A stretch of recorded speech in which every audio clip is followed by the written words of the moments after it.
Welcome to SSG law academy. यहाँ पे आज हम कर रहे हैं यूनाइटेड नेशन चार्टर। इसकी ऑलरेडी हमने 3 वीडियोस अपलोड कर दिए, जिसमें हमने एक principal organs and principles and purposes of UNO बताया है, दूसरे में हमने जनरल असेंबली बताया है और थर्ड में हमने सिक्योरिटी काउंसिल बताया। आज उसी सीरीज़ में हम इसके third organ economic and social council पे आते हैं। तो इकोनॉमिक एंड सोशल काउंसिल जो है वो इसके चैप्टर नंबर 10 में है। Economic and social council third organ है।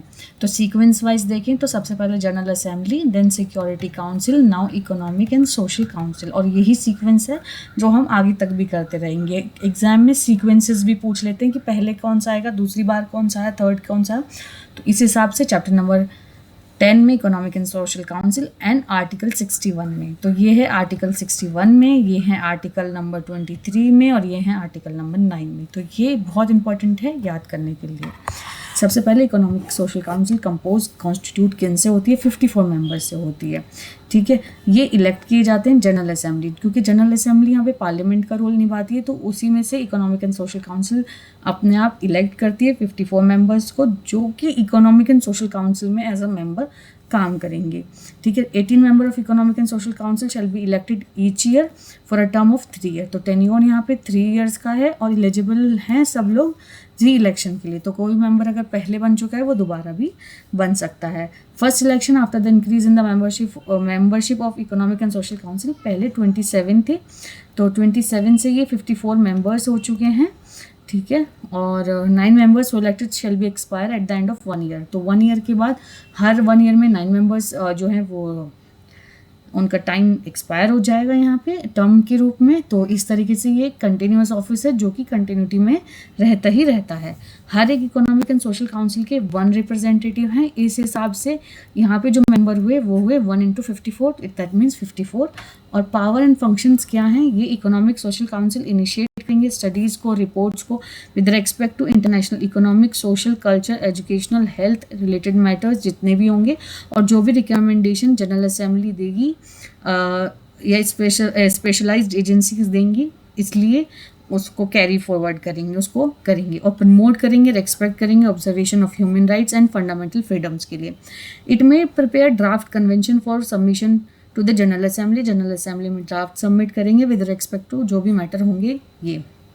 It may call in accordance with the rules prescribed by United Nations international conferences on matter falling within its competency। तो basically economic, social, culture, education, health related matters जो होंगे इनकी studies के लिए, reports के लिए, ये सब इकोनॉमिक एंड सोशल काउंसिल करेगी, और कन्वेंशंस भी हेल्ड करेंगी, UNO के रूल्स फॉलो किए जाएंगे और सब, और साथ में एंटर कर सकती हैं किसी भी एग्रीमेंट में, चाहे वो एजेंसीज़ के रिलेटेड हो या मेंबर्स के रिलेटेड हो, और ये रिलेशनशिप UNO में लेके आएंगी।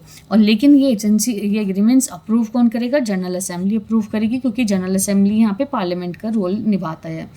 इट में कोऑर्डिनेट द एक्टिविटीज़, कोऑर्डिनेट कर सकती है एक्टिविटीज़ स्पेशलाइज एजेंसीज़ के साथ, मेंबर्स के साथ, रिकमेंडेड एजेंसीज़ के साथ, जो general Assembly time to time या members of United Nation time to time recommend करेंगे। इकोनॉमिक एंड सोशल काउंसिल में take appropriate steps to obtain regular report from the specialise agencies. जो specialise agencies होती हैं उनसे रेगुलर रिपोर्ट्स ले सकती है, और ऐसे कोई भी स्टेप जो है वो फॉलो कर सकती है। और रिकमेंडेशन हमेशा सिक्योरिटी का। अभी एक चीज़ नोटिस करो कि हर एक आर्टिकल के एंड में रिकमेंडेशन की बात हो रही है, जो जनरल असेंबली की बात कर रही है। It may communicate its observation on these reports to general assembly, और जनरल असेंबली को ये रिकमेंडेशन भेजेगी। Economic and social council may furnish information to the security council and shall assist the security council upon its. वो असिस्ट भी कर सकती हैं, अगर सिक्योरिटी काउंसिल को ज़रूरत है तो सिक्योरिटी काउंसिल वहाँ पे हेल्प ले सकती है। Economic and social council shall perform such function as fall within the competency in connection with the carry out of the recommendation of general assembly. जो जनरल असेंबली की recommendation होती है, competency होती है, उन पर परफॉर्म करेंगे। अपनी सर्विसेज रिक्वेस्ट करने पे, अगर मेंबर्स रिक्वेस्ट कर रहे हैं या जनरल असेंबली रिक्वेस्ट कर रही है और अप्रूव कर रही है, तो उस पर ये लेंगे। प्रेजेंट चार्टर के रूप में या जनरल असेंबली के जो स्पेसिफिकेशन होते हैं उस पर ही ये काम करेगी। हर एक मेंबर की एक वोट है, मेजॉरिटीज़ में वोट होंगी जो प्रेजेंट इन वोटिंग होंगी। प्रोसीजर क्या होगा? वो अपनी कमीशन सेटअप करेंगी प्रमोशन ऑफ ह्यूमन राइट्स के लिए, या commission as may be required for the performance of its function. अब यहाँ जो है एक पॉइंट है ह्यूमन राइट्स। ह्यूमन राइट्स के लिए कौन काम करता है? तो वो है इकोनॉमिक एंड सोशल काउंसिल। ये इंपॉर्टेंट है, इसे स्टार लगा लो, और या जो भी लिख सकते हो वो। ये डायरेक्ट क्वेश्चन आ जाता है कि ह्यूमन राइट्स के लिए कौन सा ऑर्गन काम करता है। वैसे तो सब करते हैं, लेकिन स्पेसिफाइड कौन सा ऑर्गन काम करता है वो इकोनॉमिक एंड सोशल काउंसिल।